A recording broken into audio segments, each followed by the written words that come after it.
So overall, I wanted to start off, since I am a new faculty in the Department of Physical Therapy, just give you a very brief overview of my work. And then also describe the novel way to deliver exercise testing and training for individuals with gait and balance disability that we developed as part of the postdoc, and really give you the spectrum from the initial idea to kind of the initial validation of the idea, all the way up through to developing a prototype device that is currently in my lab upstairs in the School of Health Professions building. Then also want to demonstrate validation data that we've collected to validate the idea itself.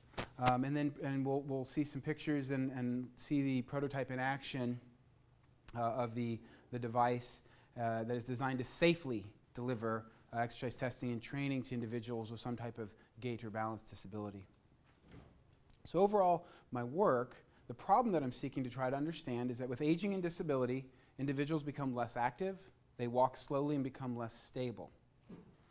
So the goal of my work then is to design experiments that seek to uncover mechanisms that explain questions related to mobility. And really, mobility is at the center of all of this.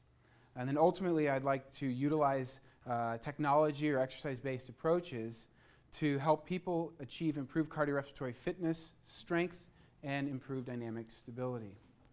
So schematically, this is a little bit of what my work looks like. For right now, I have 3 factors that I see that affect functional mobility. This is not an exhaustive list. This is just kind of what I'm beginning to tackle right now. We have cardiovascular fitness, muscular strength, and dynamic balance and stability. Functional mobility is in the center, and you can see these lines suggest that all of these things are connected and interrelated. But initially, I'm working on kind of slowly picking off these one at a time and trying to understand how these factors can negatively impact, or on the flip, positively impact an individual's functional mobility. So for today's talk, we're going to focus mostly right here on the cardiovascular fitness. Okay? So what is cardiovascular fitness? It's the ability of the heart, blood cells, and lungs to supply oxygen-rich blood to working muscle tissue, and the ability of muscles to use oxygen to produce energy. Okay? Now, this is particularly important when you start talking about individuals with disability or individuals as they age, because these individuals typically have decreased cardiovascular fitness. And as the population, as we age, we are also aging with individuals with disabilities, and so this becomes a further important question or topic that we need to look into. So rates overall of individuals with disabilities are increasing. According to the World Health Organization, 15% of the world's population has some kind of a disability. Now, these individuals experience increased rates of deconditioning. Also, comorbid conditions like blood pressure, diabetes, and obesity are much more prevalent in individuals with disabilities compared to those without. And deconditioning coupled with comorbidities can reduce functional mobility in these individuals. And you can see that that can create kind of a vicious spiral where they become deconditioned, they develop comorbidities, and they continue to cycle. And so with this particular graph, along the y-axis we have walking function, we have kind of their overall state deconditioning, and you have kind of increasing sedentary behavior as these individuals' walking function decreases to the point where they actually become sedentary, right? Now, exercise is extremely important to try to reverse this for these individuals by utilizing aerobic exercise.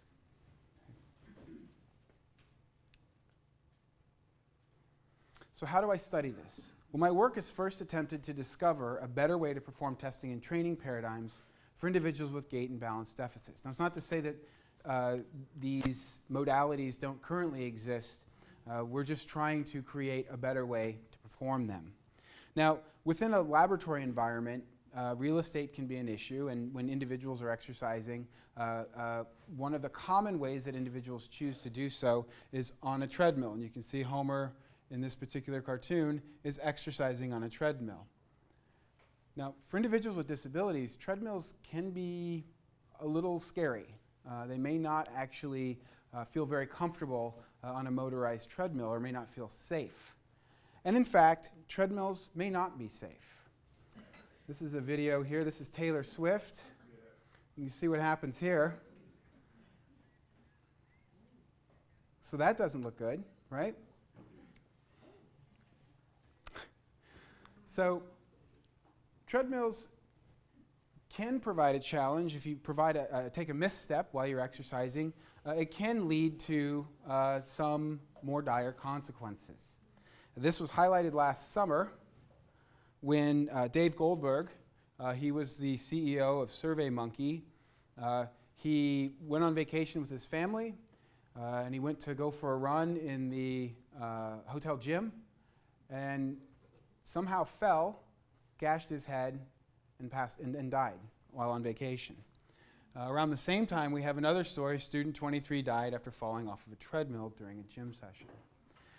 Now, clearly this is rare, but this started highlighting when this came out the concerns or issues with treadmills. And so you saw in the Boston Globe, the Wall Street Journal, and the USA Today, they started talking about, treadmill deaths remain rare, but exercise equipment injuries rising.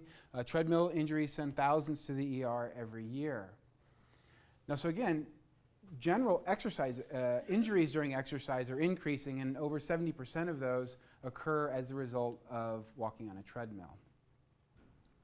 Now, if you're an individual with some type of a disability and you're already a little squeamish about treadmills for exercise, clearly this doesn't reinforce that desire necessarily, right?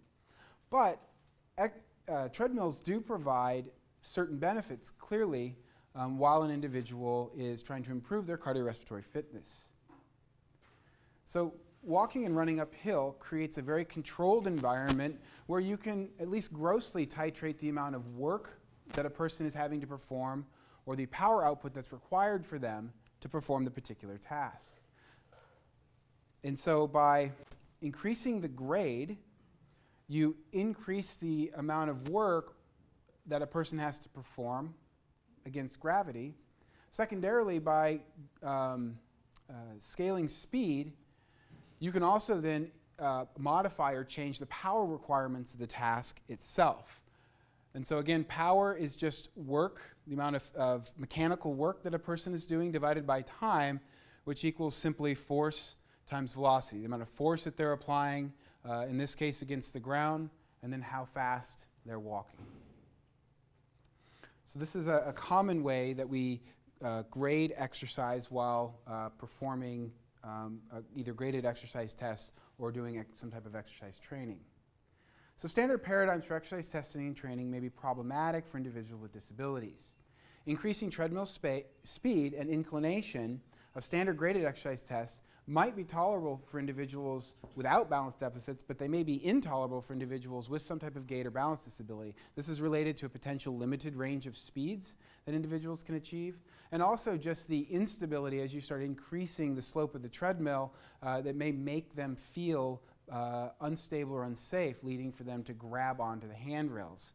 And actually, the use of handrails while performing graded exercise tests can overestimate the amount, the VO2 peak of an individual when you're doing a aerobic assessment. And secondarily, if individuals are unable to do graded exercise tests while walking, they may it may be more beneficial for them to do alternative tests, but the result of these alternative tests can either over or underestimate actual values of an individual's VO2 peak by 10 to 30%. Also, no treadmill test currently accounts for the safety of the participant while performing the test. Now, there is that little red magnet that you can wear on your wrist, and so if you hit the deck and it happens to disengage, it'll stop the treadmill, but you've already fallen at that point. You're already kind of in trouble. Now, collectively, a simple solution can exist that does account for this kind of safety concerns while also providing an environment that can challenge an individual aerobically while they're walking. Now part of the talk as we move forward really is going to be discussing for individual disabilities we have set out to design a safe testing and training environment that matches their walking capabilities. And this is critical then, so we can vary exercise intensity while keeping the treadmill flat. So we can titrate the amount of work that a person is doing without having to increase the grade or speed, so that the individuals can also walk at whatever speed they feel is most comfortable to them. So that's kind of where we want to go, but what is the state of the art? Do I have sound hooked up to this? Like if I play a video? No, we'll give it a shot. We'll see what happens. Nope, not so much. Okay, so that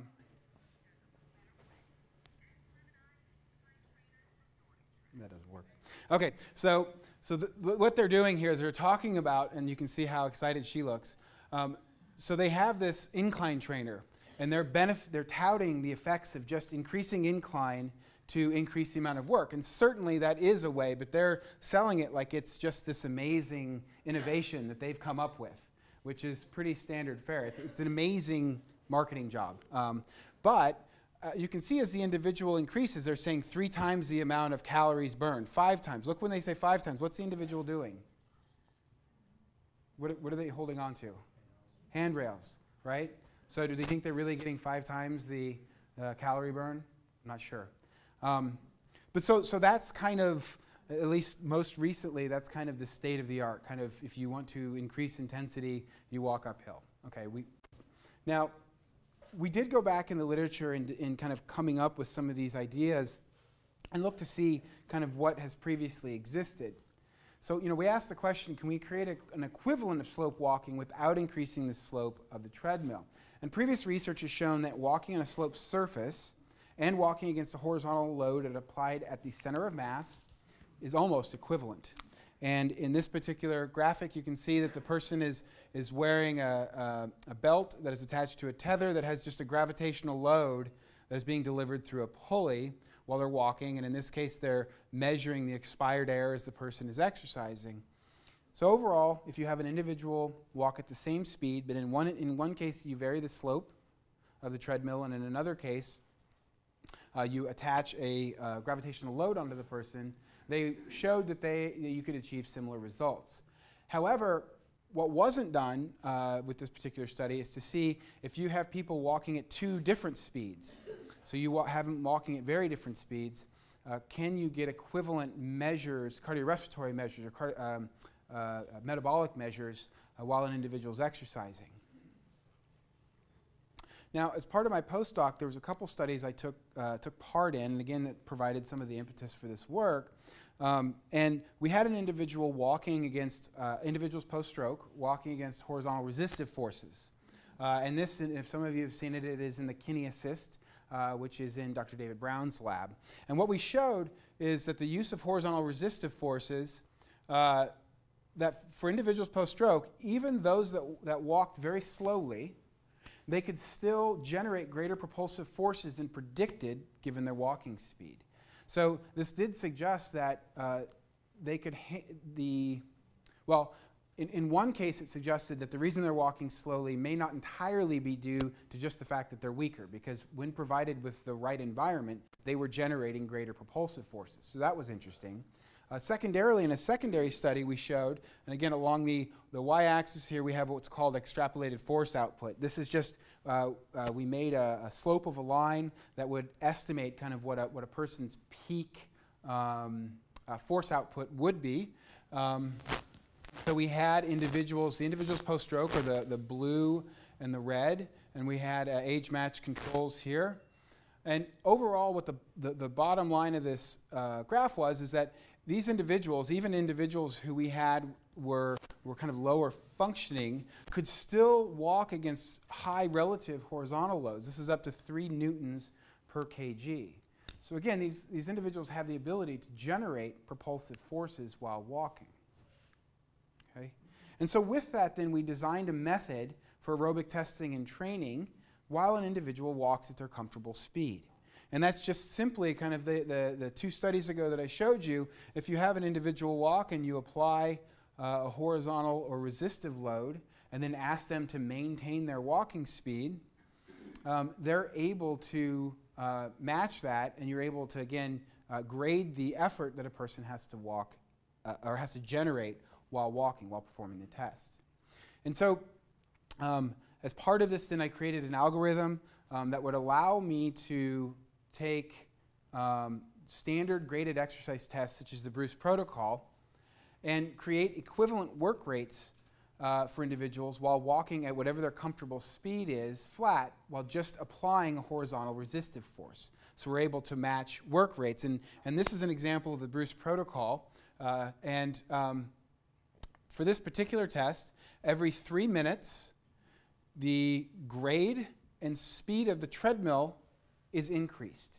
So you start off at 1.7 miles per hour and 10% grade in stage 1, all the way up to, and the test goes well beyond here, but all the way up for stage 6 here, 5.5 miles an hour and 20% grade. So you see a significant increase. And typically it's right around stage 4 or 5 that individuals will have to start running. Okay? And for the data that I'm going to present for this initial kind of validation study, we just took some folks in the lab and had them perform both tests just to see how accurately or how much, whether we were in the ballpark. And so the test was performed on 2 separate days. We had 6 individuals completed a standard Bruce protocol. And then they also did what we were calling at the time the resistive force protocol. Now that protocol was performed, the resistive force protocol, in the Kine Assist. And as I mentioned, Dr. David Brown is a inventor, a co-inventor of that device. For those who may not be aware, the way this works is an individual is strapped to or interfaces with the device through a pelvic mechanism. And within the pelvic mechanism, there are load sensors, or force sensors. They measure the amount of force that a person applies to the pelvic mechanism itself while they're being held in place. So the device holds them statically or isometrically, and then the treadmill belt moves underneath them. So you measure the amount of force that they're generating, and that sends a command signal to the treadmill to drive it at a particular speed based on a known relationship between force and velocity. Now, the way that we simulated resistive forces is modifying that relationship. So if you ask an individual to walk at a particular speed, you can alter or modify how much force they have to generate to achieve that speed. Now, for these trials, all individuals walked at 1.3 meters per second when they were walking in the device. And that is around the speed that is comfortable walking speed for young, non-impaired individuals. So overall, the result of this initial kind of validation test, you can see over here the black bars, the Bruce protocol, VO2 peak that was achieved, and the resistive force VO2 peak. And again, VO2 peak is just the amount of oxygen that an individual is able to extract out of the air while they are exercising. And this peak provides a representation of how much mechanical work or physiologic work that a person can do on their environment. Overall, so that's along the y-axis of VO2 peak. Generally speaking, these individuals were very highly trained. I think their VO2 peaks was something like 47 for the standard Bruce protocol. And then individuals were able to achieve a VO2 peak on the resistive force paradigm of 45. So we felt pretty good about that. And again, keep in mind that these individuals, this bar represents individuals that are running uphill, and these individuals are walking on a flat level surface at 1.1 meters per second. So significantly slower, or 1.3 meters per second, sorry, significantly slower than the individuals that were running. So again, felt pretty good about that. So now from there, we started kind of our journey, I guess, on taking this intellectual property and moving it through the university system. So at first we started interacting with university foundations, which I think now they're IEEE, I think is what their acronym is now. But anyway, through them we filed a provisional patent for the method of testing on August 2014. And then at the same time, too, we also engaged with AIMTech. That is a partnership that has been developed between University of Alabama at Birmingham and Southern Research with the goal to take intellectual property or ideas that have been designed at the university level and move it through to commercialization. And their idea is to facilitate that process. So they provide a very structured environment to kind of move through. And so at this point, we engaged with AIMTech, and we started walking through kind of the steps that an inventor would normally take as they move this towards commercialization. And one of the first things you have to do is to conduct interviews with researchers and clinicians to get a gauge for, we had a nice result, but does it matter? Are people interested? And so we talked to a couple different individuals. Well, we talked to several individuals. This is just a highlight of two of them. One is Sandra Billinger. She's a physical therapist and a researcher at the University of Kansas Medical Center. And her work, she does a lot of like the new steppers. So individuals are sitting down and doing peak VO2 testing. And she can get pretty good results from her new step test. But one of the things that she said is she saw the benefit of upright testing because every patient says, I want to return to walking. And a treadmill system is more useful than a bike to help accomplish that. So the question is yeah, you can, with a new stepper or a bike, you can increase aerobic capacities individuals, but what's the transfer to walking? They're in better shape, but to what ends? And I'm not diminishing that as a benefit, clearly. But the level of transfer is something that is very important to individuals. And also then we talked to Ross Arenas. He's a PT PhD at the University of Illinois Chicago. And in his assessment, there's no good way to have people with walking disabilities do treadmill exercise testing today. Patients use a recumbent bike, but it's not as much of a challenge, and it does not help patients recover gait. Also, and this is kind of interest, and you'll see certainly we kept this in mind with the design of the device. If they were confident about their safety, they could be challenged further in their exercise regimen. Now we've had a couple, so I'm working with Dr. Bauman on another study investigating the effects of high-intensity exercise in Parkinson's patients. And for these individuals, there's been one or two individuals that in the performance of graded exercise testing that he does in his lab, one individual was unable to do it because the treadmill was going too fast and they didn't feel safe. Another individual had to hold on to handrails to complete the test. Now again, in part, the niche there that we're trying to fill is that with our device or with our method, the idea is that we could test these individuals, again, in a safe, effective environment. Okay. So on the initial data that I showed you, we performed these tests on the Kidney Assist. And the Kidney Assist is an expensive and very cool robotic device, but expensive. And if you want a device to do exercise testing and training, you're not going to pay $120,000 or whatever it is to do that. The device itself can do a lot more cool things than just exercise testing and training, so it has more purpose, but still for that, testing, training, and maybe strength training as well, which we'll get into at the end, it's probably a little bit of an overshoot. So we wanted to develop a device, a simpler version of a device that you could add to an existing treadmill. So with that, we engaged the services of Doug Schwant.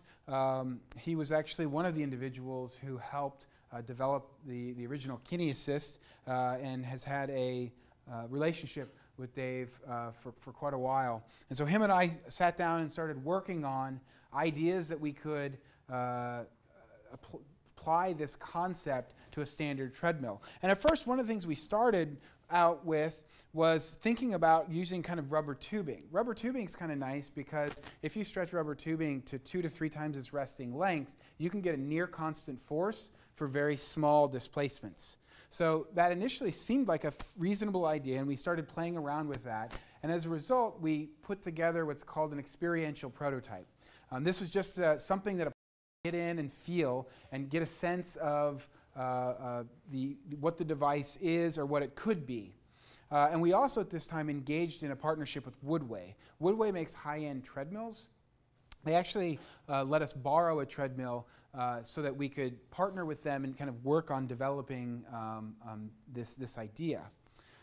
So as a result of that, we were able to, again, create this experiential prototype and then collect some data. So this is just an example of an individual performing a standard Bruce protocol. This is roughly stage 3. This mask here is we're collecting the expired air of the individual and also measuring the flow rate, and then so we can assess their VO2 or the amount of oxygen that they're utilizing. And then also we have this individual walking flat against this rubber tubing. One of the things you can notice is that there is definitely a difference in walking speeds. The individual on the treadmill at top is walking much faster than while he was doing the flat walking. You can see there was a scale in between, so we knew how much force we were applying to the individual. Now, if we look at the data, so the VO2 peak, the VO2 data, the slope walking versus flat walking, we got equivalent results. So applying horizontal forces in this way, we could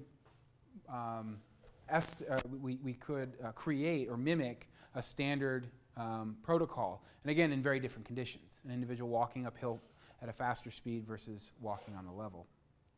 Now, so we invited Woodway in. They came in, they took a look, they tried it out. We asked what they thought. They said, yeah, it's an interesting idea.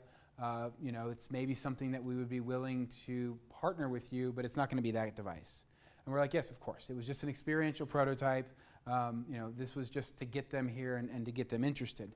And so one of the things that they suggested, and we provided a series of ways that we could apply horizontal forces to individuals, and one of the ways that they liked was this idea of using a constant torque motor. That's just a motor that you can program in the amount of force that's being applied to the person, and then the motor itself, regardless of what's happening, tries to respond in such a way that a constant force is being maintained. So if a person, for instance, if you're attached to it and you start walking away, that can actually increase a greater force because it's pulling back on you, you're accelerating against it and overcoming that force. And so it adjusts the amount of force output it's applying to maintain a relatively constant force. That allows us to, again, very finely dial in the amount of force that we apply to individuals.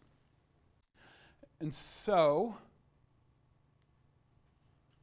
we continued on with this AIM-Tech partnership. So we have, at this point, we have individuals in industry that are interested. We've done our interviews. There seems like there could be some potential interest for this type of a product in the clinical world. And so we went after, with AIM-Tech, we went after and was awarded a grant from the State of Alabama Department of Commerce Innovation Fund last August to help build this prototype device. And then also we applied for a patent for the method of testing and training, and then also some stuff around the further design of the prototype device that I'll show you in a second. Now, so right now what we have going on then is we have two kind of parallel. So I have a IRB approved validation study that I'm doing going back to the kinesis, because the previous data I suggested was just a bunch of people sitting around in a lab wondering if we could do it and what kind of results we got, but that's not publishable. So we've gone back, got IRB approval. As part of this grant, we've also been awarded some of the money that was awarded was not only to build a prototype, but also to carry out this validation study. Okay, so for that validation study, what we have tests are being performed on 2 separate days, so they're doing repeated VO2 peak tests. Again, similar to last time, day 1 they're doing a Bruce protocol on an inclining treadmill. Day 2 they're doing the resistive force on a flat treadmill. I'm presenting data right now from the first 5 participants that I've analyzed.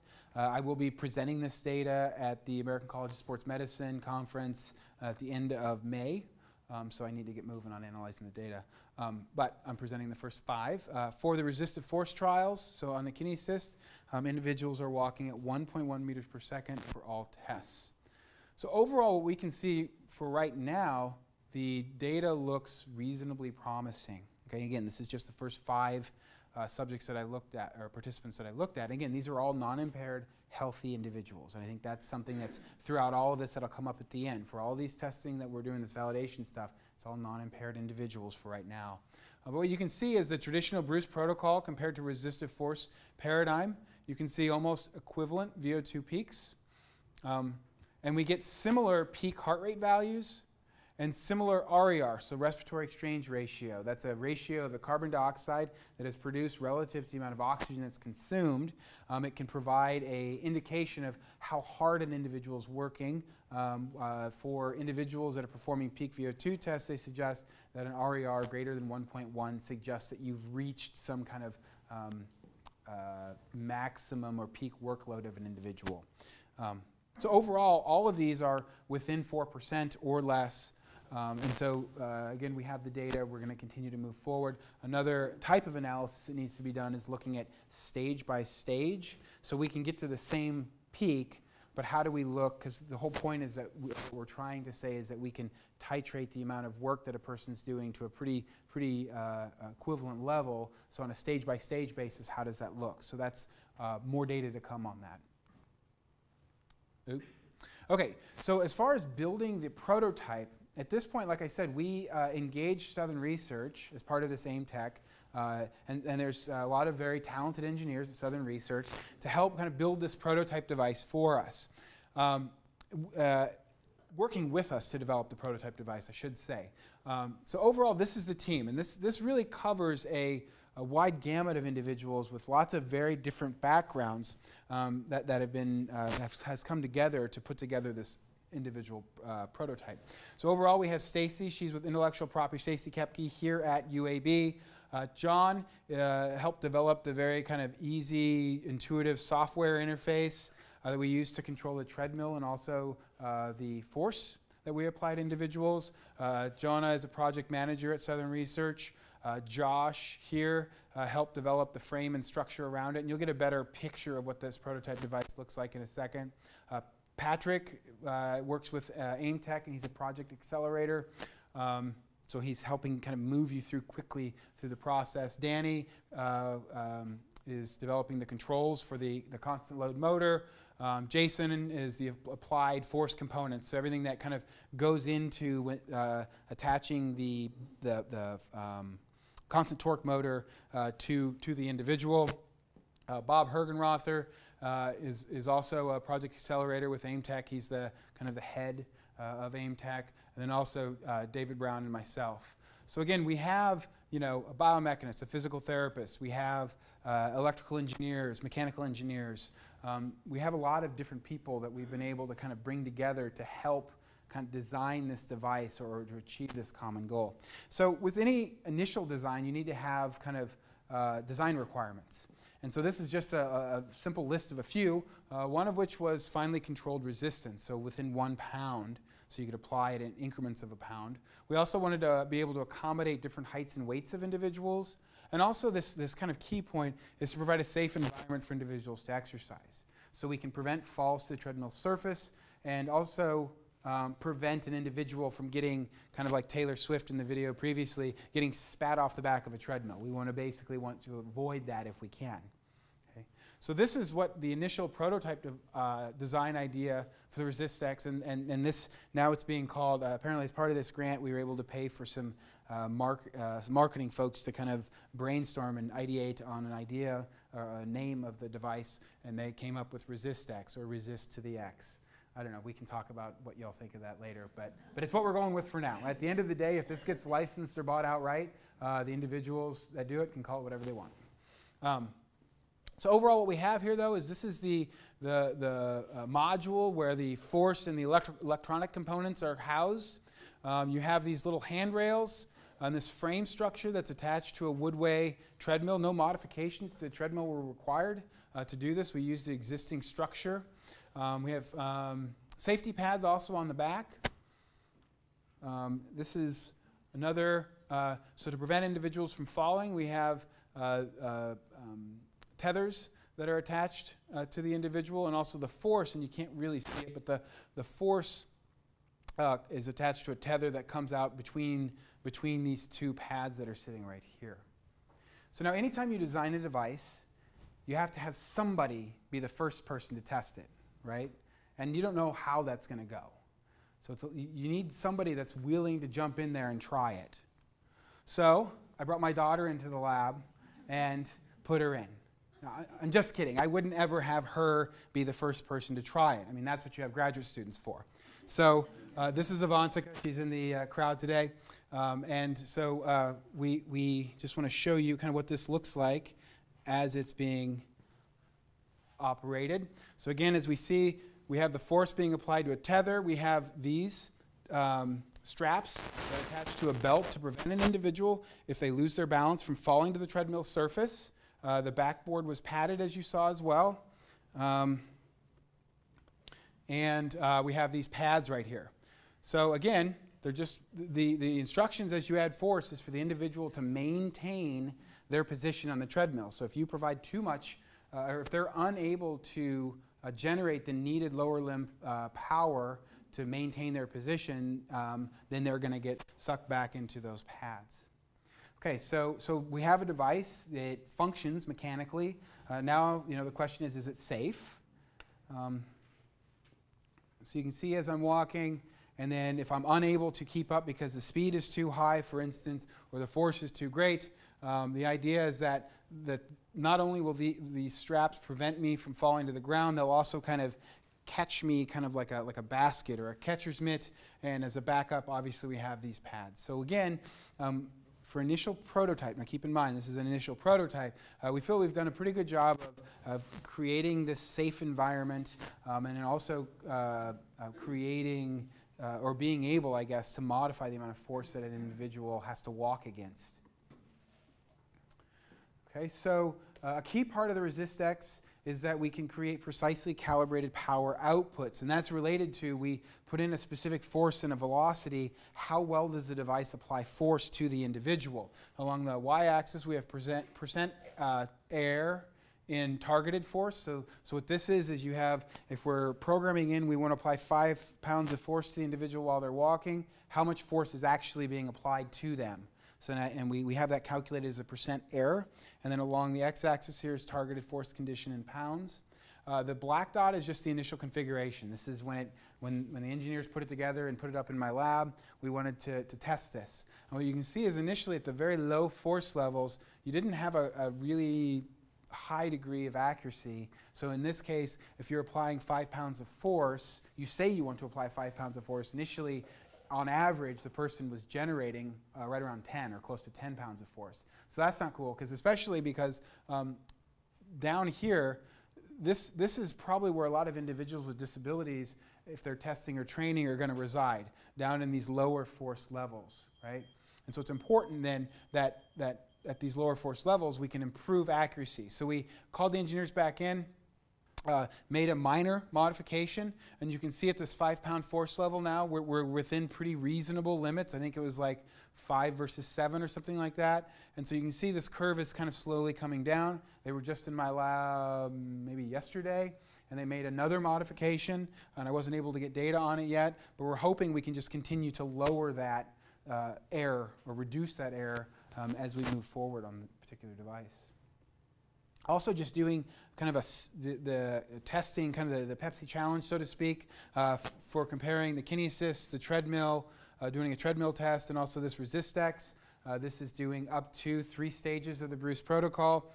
VO2 on the y-axis here. Overall, what we see is very similar values. The Kinesis is a little bit higher than either the Treadmil or the ResistX, but collectively, this new Treadmil that we've developed is pretty good at matching work rates of what a person would experience by just walking on a sloped treadmill. Okay? So again, this is just kind of the initial stages, the design of the device, kind of working through development. But clearly, for right now, we're getting a lot of the validating stuff out of the way for non-impaired individuals, show efficacy. But clearly, where we need to go with this is testing individuals with disabilities. And so, and just to see, for instance, can we test individuals who can't do standard graded exercise tests, right? So maybe, and I mean like walking tests, so individuals that you would have to put on a bike, for instance. Also, some questions is what's more effective at grading the amount of work that a person is performing, having them walk faster or actually applying force. And then also, can this device be used to increase strength? Now this is strength, cardiorespiratory fitness, and balance. Now, you can imagine the particular device walking against the load could be used as a task-specific strength training paradigm. So instead of doing kind of single joint exercises, which obviously improves strength, one of the things here that we're getting is that the individual is having to exert greater amounts of force while they walk. So it's very task-specific to walking. And so those are to come. So I would be happy to come back in a year or two and give you an update on how these are developing. So overall, I'd like to thank AIMTech for their tremendous support and assistance. They've really been integral in helping kind of move this through. As I said, I'll be presenting some of the data that I've presented today. I'll be presenting a full complement of data at this conference, this national or international conference in Boston. But then also, Woodway is taking our treadmill to the conference as well and putting it in their booth. So we'll have kind of both sides of presenting the science behind what we're doing and also kind of the initial prototype design. And we're hoping to generate some enthusiasm with that. I'd also like to thank the State of Alabama Innovation Fund, who provided funds to do some of the research and then also to develop the prototype device. And then finally, to my research assistants in rehab science and physical therapy, there's been a lot of people involved, whether it's AIMTech, UAB, Southern Research. A lot of people have come together to kind of put this project, so I appreciate that. And with that, I'll take any questions.